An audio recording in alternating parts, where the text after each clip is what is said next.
किसी नगर में एक बूढ़ा चोर रहता था। 16 वर्ष उसका एक लड़का भी था जो जब ज़्यादा बूढ़ा हो गया तो अपने बेटे को चोरी की विद्या सिखाने लगा।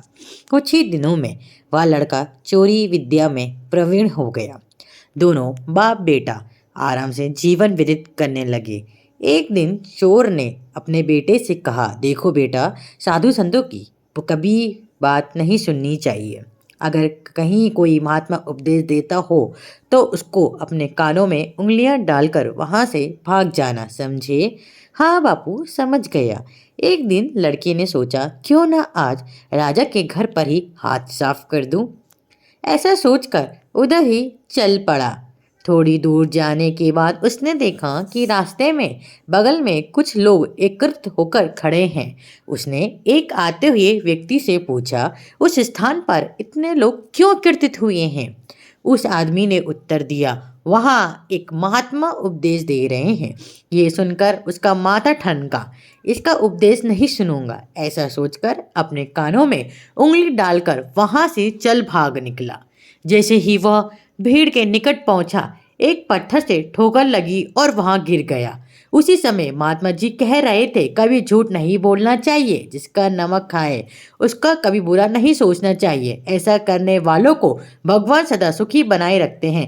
ये दो बातें उसके कान में पड़ी। वह झटपट उठा और कान बंद करा।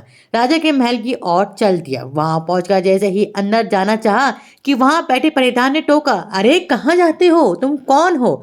वह महात्मा का उपदेश याद आया, झूठ नहीं बोलना चाहिए। चोर ने सोचा, आज सच ही बोलकर देखे। उसने उत्तर दिया, मैं चोर हूँ और चोरी करने जा रहा हूँ।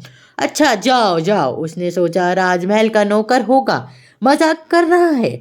और चोर सच बोलकर राजमहल में प्रवेश कर गया। एक कमरे में घुसा। वहां ढेर सारा पैसा तथा जेवर देख उसके मन में खुशी भर गया। एक थैले में सब धन भर लिया और दूसरे कमरे में घुसा।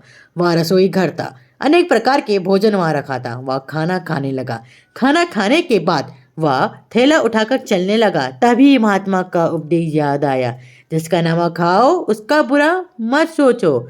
उसने अपने मन में कहा, खाना खाया उसी में नमक भी था, इसका बुरा नहीं सोचना चाहिए। इतना सोचकर थैला वहीं रखकर वह वापस चल पड़ा। पहरेदार ने फिर पूछा, क्या हुआ, चोरी क्यों नहीं की? देखिए, जिसका नमक खाया है उसका बड़ा नहीं सोचना चाहिए। मैंने राजा का नमक खाया, इसलिए चोरी का माल नहीं लाया, वही रसोई में छोड़ आया। इतना कहकर वहां से चल पड़ा। उधर रसोई में शोर मचाया, पकड़ो पकड़ो पकड़ो, चोर भागा जा रहा है। पहरेदार ने चोर को पकड़कर दरबार में उपस्थित किया। राजा के पूछने पर उसने बताया कि एक महात्मा के द्वारा दिए गए उपदेश के मुताबिक मैंने पहरेदार से पूछने पर अपने आप को चोर बताया, क्योंकि मैं चोरी करने आया था। आपका धन चुराया, लेकिन आपका खाना भी खाया जिसमें नमक मिला था, इसलिए आपके प्रति बुरा व्यवहार नहीं किया और धन छोड़कर भागा। उसके उत्तर पर राजा बहुत खुश हुआ और उसने अपने दरबार में नौकरी दे दी।